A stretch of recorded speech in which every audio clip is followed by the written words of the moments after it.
This week, I'm taking you through a simple 4-part mobility routine that's guaranteed to have your hips and pelvis moving better than ever. Let's get into this.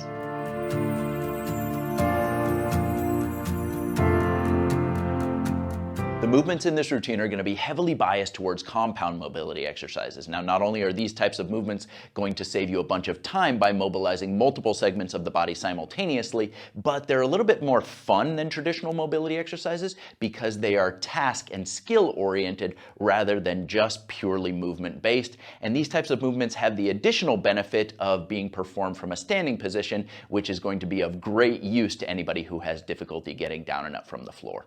Starting off nice and easy here, movement number 1 is hip circles, and the goal here is to gently move the socket of your hip around the ball of your hip in a rhythmic fashion, which is great for opening up the surrounding connective tissues and secreting a bunch of synovial fluid that's going to help make sure that all of the rest of the movements flow smoothly and easily for you. So we're going to start off with a stance here that's about 1.5 times the width of your hips. Feet should be pointed straight ahead. I like to place my hands right on top of my iliac crests. Those are the big wing-shaped bones here at the pelvis, and it just so happens that when your hands are there, your pinky fingers fall right onto the hip sockets, so you can feel where that movement is happening.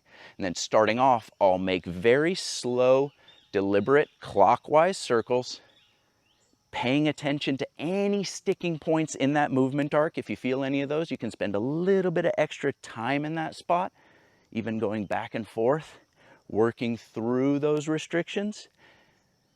And then as things warm up, you can make those circles slightly larger. After 15 to 20 of those, I'll flow back in the opposite direction. Again, starting off small, paying attention to any sticking points, and then gradually making those larger and larger. Once everything's flowing easily, you're ready to move on to movement number 2. Movement number 2 is crosswalks, and the goal here is to open up the outer portion of your hips, muscles like the TFL and the glute medius that are primarily involved in hip abduction. So starting off with a hip width stance, feet are pointed straight ahead. You should have just a little bit of bend in your knees so that you feel light on the balls of your feet. And then from here, you're going to place most of your weight on your right leg, offload the left, step behind the right, and land on the ball of the foot, and then step through. Going the other direction, light on the balls of the feet, most of the weight on the left, step through, ball of the foot, and across. And then you'll go through a series of these. Now bear in mind that the further you step and the more you bend the knees, the greater the stretch you're going to get on the outside of the hips. You're moving into hip external rotation, adduction, and extension all at the same time while in a weight-bearing position. So the stretch here at the outer portion of the hips can be quite intense. But if you're really tight in the hips, all you need to do is take a shorter step and keep the legs a little straighter as you go through this motion, and that'll allow you to be very, very successful moving through this. As you begin to warm up, you can take longer steps, moving across in a rhythmic fashion. Just like that, both directions.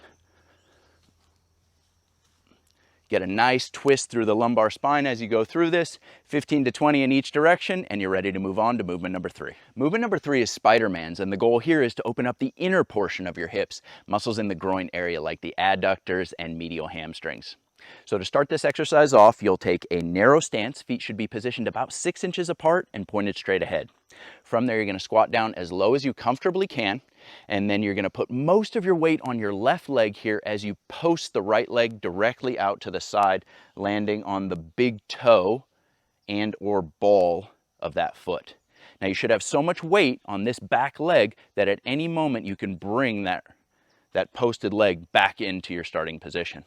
But you're going to post out, you're going to slowly begin shifting weight in that direction, and you're going to slide across. Again, narrow stance, bend, post, slide through, just like that. Going back the other way, narrow stance, post, landing on the ball, shifting weight through, come across. It goes without saying here that the deeper that you squat and the further that you reach that leg out, the greater the stretch and the release that you're going to get. But if you struggle with this exercise, or if you have balance issues, then you just don't squat as far, don't step as far. All the other rules are still the same. Slide through, bend here, slide through. As things begin to warm up, try and bend just a little deeper, try and step just a little further as you slowly come through. 15 to 20 in each direction, and you're ready to move on to movement number 4. The fourth and final movement in this series is a reaching lunge, and the goal here is to open up the front portion of your hips and get a nice deep release on those hip flexors. So starting off with a hip width stance, you're going to take a slow controlled forward step with one foot as far as you can comfortably go. Notice that my front foot is fully in contact with the ground, while my rear foot, the heel is up and I'm light on the ball of the foot. Being light and ready to move is kind of a theme that flows throughout this series. And then the trick to this movement is to take the arm on the same side as the back leg and reach for the sky while keeping your abdominals engaged. You'll feel a big stretch through the hip flexors, bring that arm back in, step, and then you'll step through with the opposite leg, slow and controlled. Front foot fully in contact with the ground, rear foot light. Reach with the opposite arm while keeping the abdominals engaged, big stretch, and step through. We'll then turn and go back in the opposite direction, stepping through. Arm, same side as the back leg. Reach while keeping the abdominals engaged, through, opposite foot, reach, through. 10 to 15 in each direction, and you're done. Now I want to show you what this series looks like when we flow through all 4 movements in one go. So starting off with that wide stance, slow controlled circles, paying attention to those sticking points, working to make them slightly larger as we go. Once that feels smooth, back the other direction, starting off with tight circles, and making them a little bit bigger as your body allows. We're going to go into crosswalks, hip width, light on the balls of the feet, step through,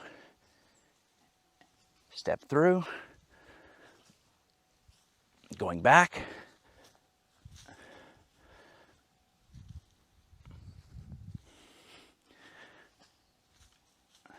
as things get easier, longer step, more stretch through the outer portion of the hip, coming across. Just like that. Then we go Spider-Man's. Narrow stance, long step, step through. Inner portion of the hip.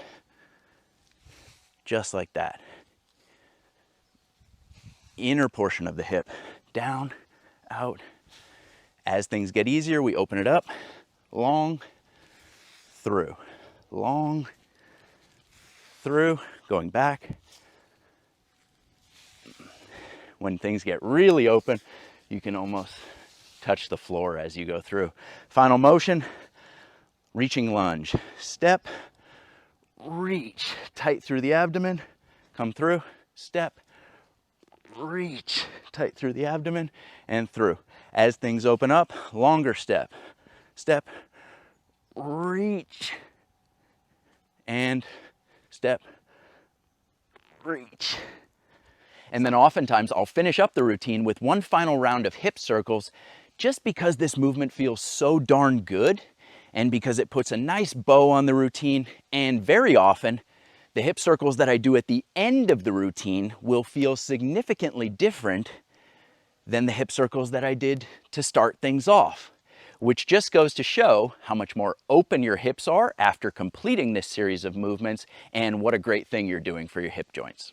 If you struggled with any of the individual movements in this routine and you'd like a more detailed explanation and or tips on how to make the movement a little bit easier for you, check out the description down below where you'll find links for videos on each of these individual exercises.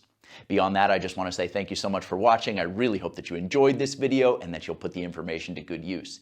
If you want to see more compound mobility exercises and routines like this one, then hit that thumbs up button and leave me a comment down below letting me know what region of the body you'd be most interested in seeing. That's all for this week. I'll see you next time.